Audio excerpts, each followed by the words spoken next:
Iya, nggak apa-apa, Pak. Nggak apa-apa, Bang. Silakan. Ya. Ya, assalamualaikum. Langsung aja. Selamat pagi. Aduh, jadi panik. Ya, langsung aja.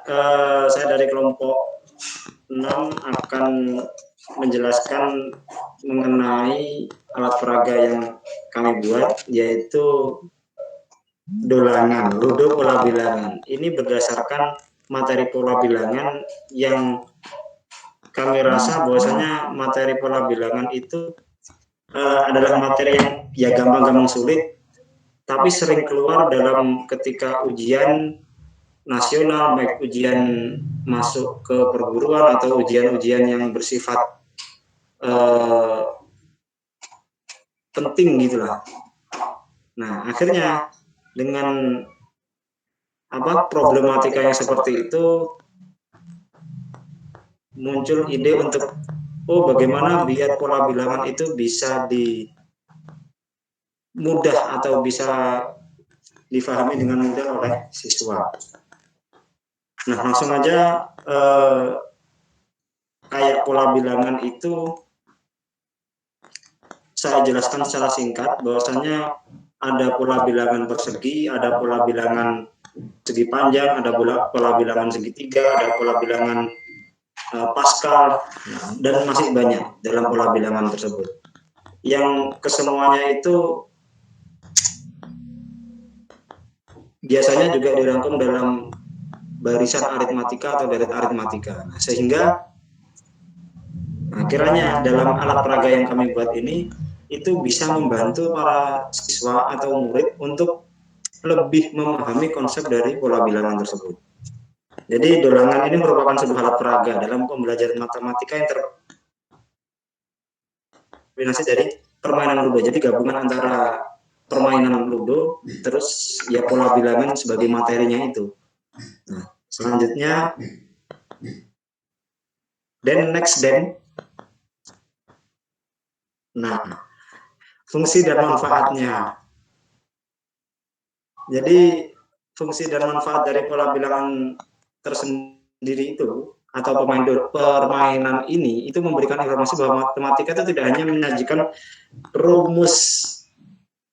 Jadi nggak semerta-merta rumus dan hafalan, tetapi juga dapat disajikan dengan permainan yang dapat bermanfaat bagi siswa itu sendiri, ya, yang telah di awal tadi saya singgung. Terus kemudian siswa itu bisa berpartisipasi aktif dalam proses pembelajaran, sehingga dapat meningkatkan penguasaan materi dan membutuhkan minat belajar siswa. Nah, ini perbandingannya apa? Daripada anak itu terlalu monoton dengan langsung dikasih materi, suruh menghafal rumus ini. Nah, mungkin mereka akan terlalu jenuh sehingga minat untuk berpartisipasi dalam pembelajaran itu kurang. Nah, akhirnya terciptalah permainan ini. Terus kemudian ketika hal ini dipraktekkan, itu akan menjadikan hafalan mereka secara tidak langsung itu menempel. Oh, pola bilangan seperti ini adalah pola bilangan persegi, yang mana pola bilangan persegi itu memiliki rumus n kuadrat, kan seperti itu. Terus kemudian pola bilangannya seperti ini adalah pola bilangan persegi panjang. Kalau ringkasnya rumus pola bilangan persegi panjang itu adalah n dikali n plus 1. Nah, kan seperti itu. Jadi untuk mengetahui dan memperlancar dalam mengasah kemampuan dalam mengerjakan soal-soal pola bilangan, itu aja. Nah, akhirnya dipraktekkan langsung ke dalam permainan. Nah, selanjutnya alat dan bahan dari pola bilangan itu sendiri.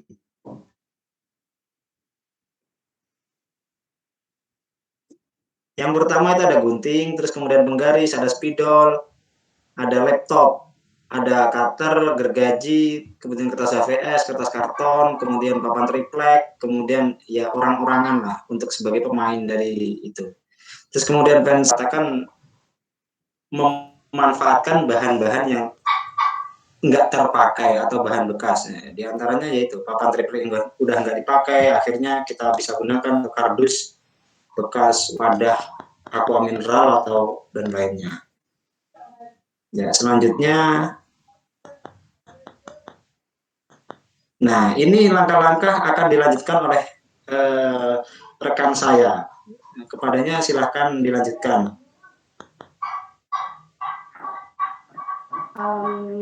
Lanjut ke langkah-langkah membuat alat peraga dolangan. Yang pertama itu kita membuat papan dolangan. Nah, cara membuat itu yang pertama mendesain papan dan kartu melalui aplikasi CorelDRAW.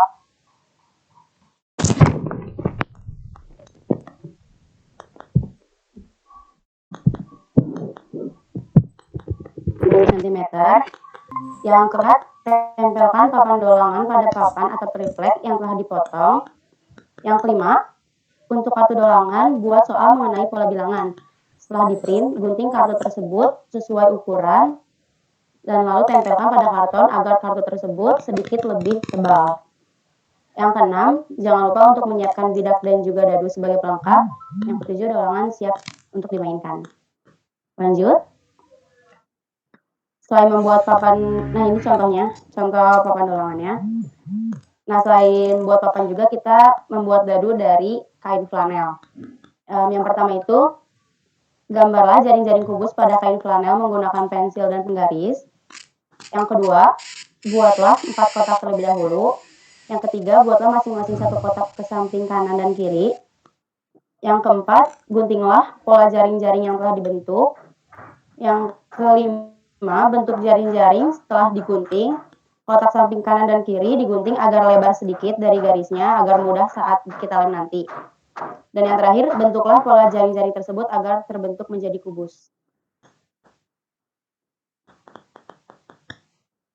Yang ketujuh, setelah dibentuk seperti kubus, maka langkah selanjutnya adalah proses mengelem dadu yang telah dibentuk tersebut.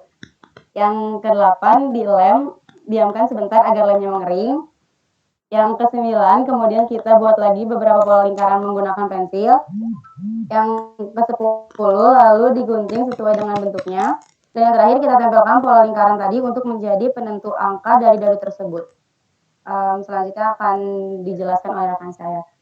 Silakan. Baik, selanjutnya kita melanjutkan dengan membuat box. Yang pertama, gambarlah jaring-jaring balok pada kardus menggunakan pensil dan penggaris. Guntinglah pola jaring-jaring yang telah dibentuk. Yang ketiga, bentuk jaring-jaring setelah digunting agar terbentuk menjadi balok. Kotak samping kanan dan kiri digunting agak lebar sedikit dari garisnya agar mudah saat kita lem nanti. Yang keempat, setelah dibentuk seperti balok, bungkus dengan menggunakan kertas kado agar tampilannya lebih menarik. Selanjutnya yaitu ada cara bermain. Jadi yang pertama, setiap pemain akan mendapatkan kotak dan 4 bidak dengan warna yang sama. Bidak tersebut harus dijalankan oleh pemain agar mencapai garis finish. Yang kedua, pemain baru dapat menjalankan bidak atau keluar dari rumah apabila sudah mendapatkan angka 6 dari kocokan dadu. Yang ketiga, pemain yang telah mendapatkan angka 6 boleh keluar 1 langkah dari rumah tersebut. Yang keempat, untuk permainan berikutnya, pemain diharuskan mengambil kart dolangan, kemudian mengocok dadu kembali. Kemudian, kart dolangan tersebut berisikan soal materi pola bilangan dan bidak dijalankan sesuai dengan hasil pola yang terdapat dalam kart tersebut. Selanjutnya, bila bidak menempati kotak yang terdapat tanda tanya, pemain berhak mengambil treasure card dolangan. Pemain berkesempatan untuk menjawab pertanyaan spesial terkait pola bilangan tersebut. Jika pemain dapat menjawab pertanyaan tersebut, pemain dapat menjalankan bidak 2 kali lipat dari hasil dadu. Jika pemain tidak dapat menjawab, pemain diwajibkan untuk mundur sebanyak hasil dadu yang didapat. Kemudian, jika mendapatkan angka 6 di dalam dadu, maka pemain boleh mengambil kembali card dan menjalankan lagi permainan maksimal 3 kali berturut-turut.